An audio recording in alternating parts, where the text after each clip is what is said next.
Thank you, Dr. Atkar. The next lecture is My Journey from Conventional Knee to Robotics by Dr. P.S. Nagpal.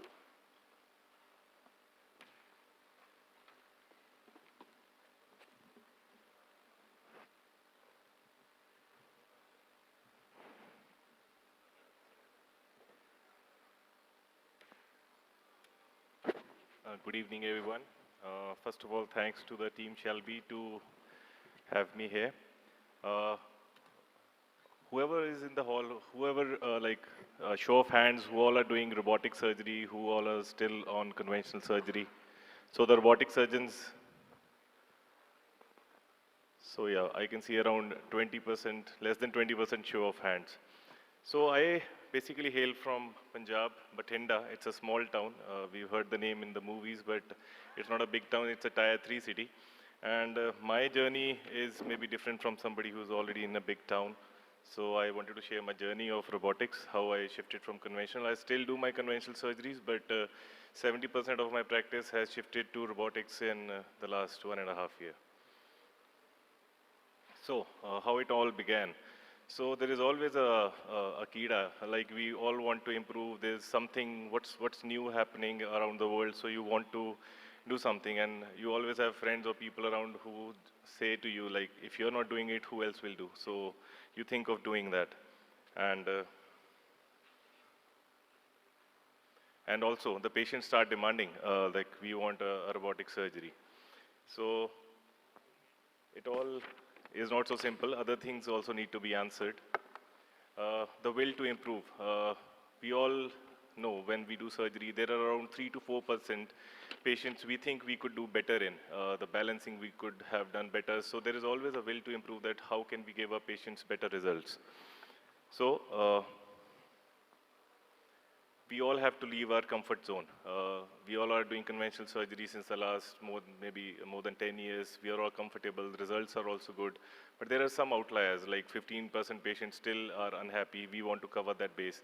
So we have to leave our comfort zone. We have to try something new. And when we step out of our comfort zone, there is where the success lies. Is it worth the investment? Definitely. That's the economics have to be considered.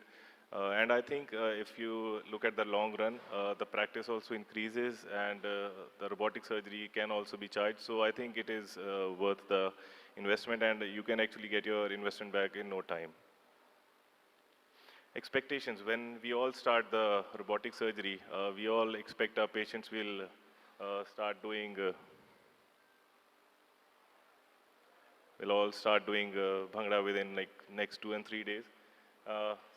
If nobody around you is already doing robotic surgery, I think that's the perfect time, because when you start and you start first, that is when you become a leader, and if nobody around you is doing, that's the right time you should start. So it's never too early to start.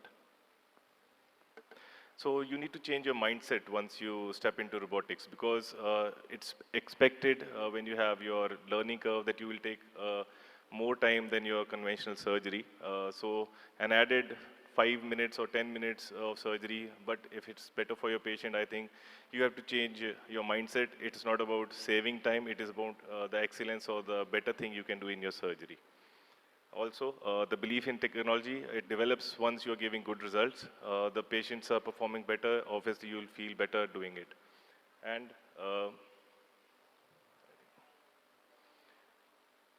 it is very important how to use it, because robotics comes with a learning curve, and there are some errors in the beginning. You learn key steps. Your team is also not trained.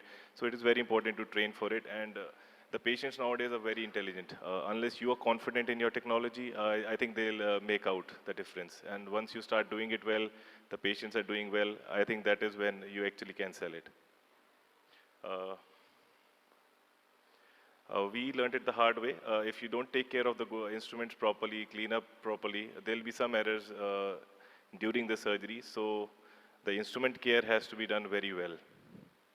Definitive value addition when we are doing the surgery. The implant position is better.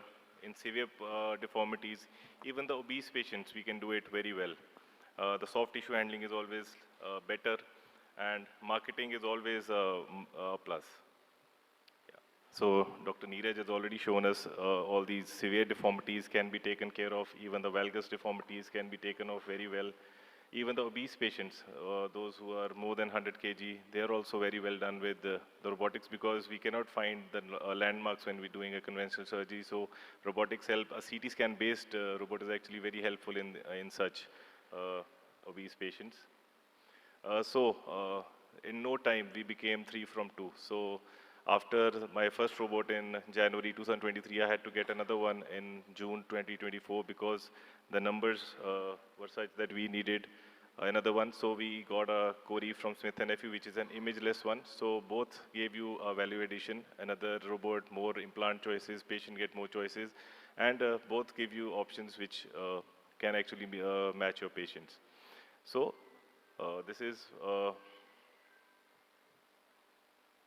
one case in which we use the imageless because when the previous implants are there, the CT scan-based robots don't work well because there is some image issues. So the imageless ones work very well in the previous implant cases.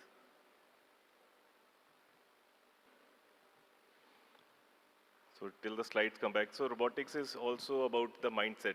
So you are actually not trying to save your time. You are actually planning for excellence, or you have to incorporate the work ethics. You have to be patient because sometimes things might go slow, or there might be some errors. Robot do malfunction. So in the end, you are still in control. Your final feel when you finishing point is there. It is your experience which has to come in. So the robot is always in your control. So the robot is no way superior to the surgeon. We can use all the options, but still, you are still in the final control.